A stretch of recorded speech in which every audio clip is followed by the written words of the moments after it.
Alors, est-ce qu'on avait vu comment faire du texte qui ressemble à du cristal? Ça vous dit quelque chose? Non. Ah ben, On avait vendu le texte gracieux, mais pas. le texte gracieux, avec la fonction gracieux de Photoshop. C'est un peu comme la touche Yaka sur le clavier.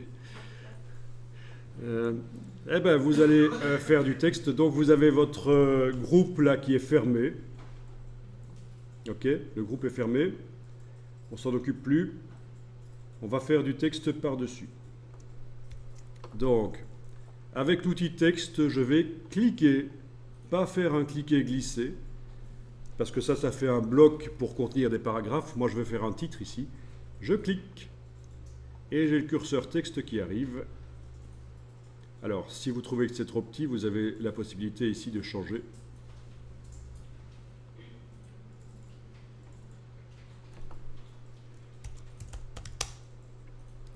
Voilà, vous tapez du texte.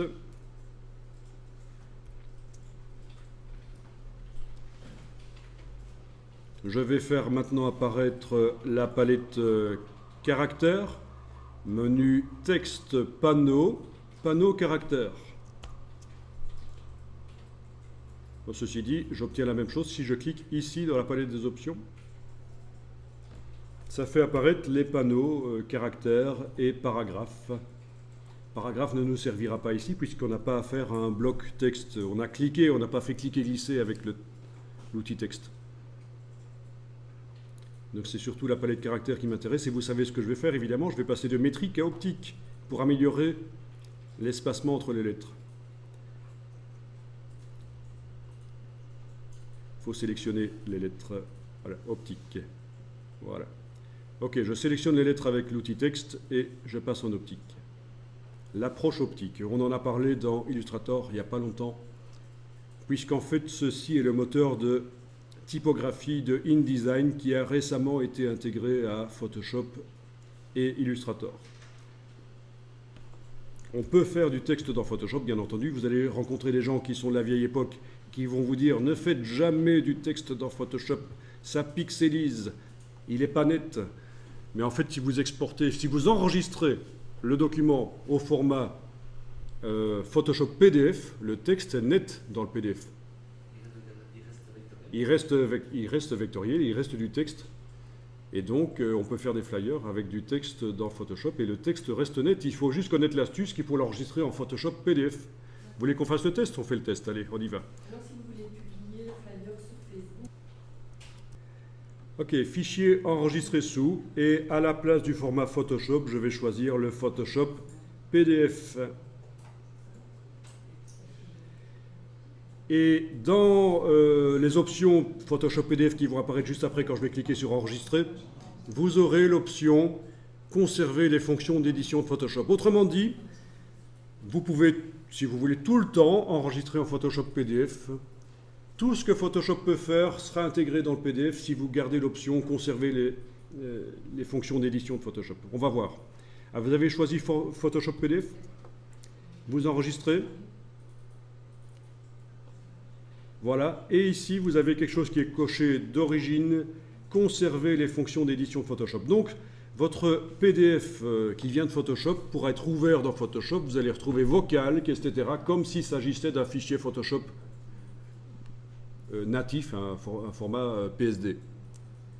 Mais en plus de ça, quand vous allez pouvoir l'ouvrir dans n'importe quel logiciel qui est capable d'ouvrir du PDF, et vous allez pouvoir l'envoyer chez un imprimeur, et le texte sera net. Alors je clique sur enregistrer le fichier PDF.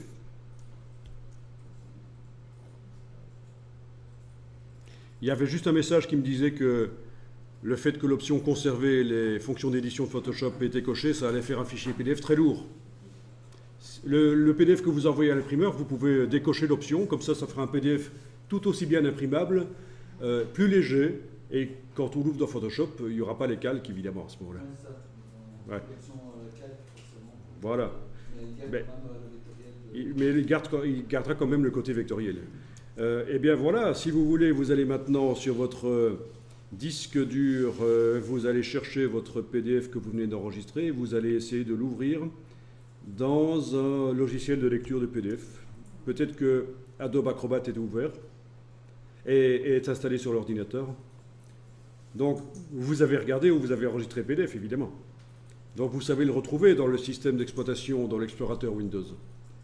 Une fois que vous avez repéré le fichier, vous faites un clic droit, ouvrir avec, et vous demandez d'ouvrir avec un logiciel de lecture de fichiers de PDF. Ben voilà, le logiciel gratuit Adobe Reader, par exemple.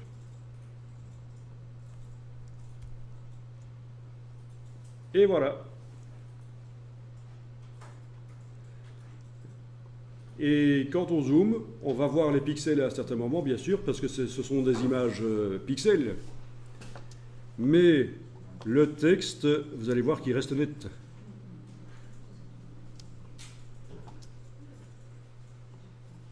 Voilà, on voit clairement les pixels de la rose. Par contre, le texte reste net. C'est du vectoriel.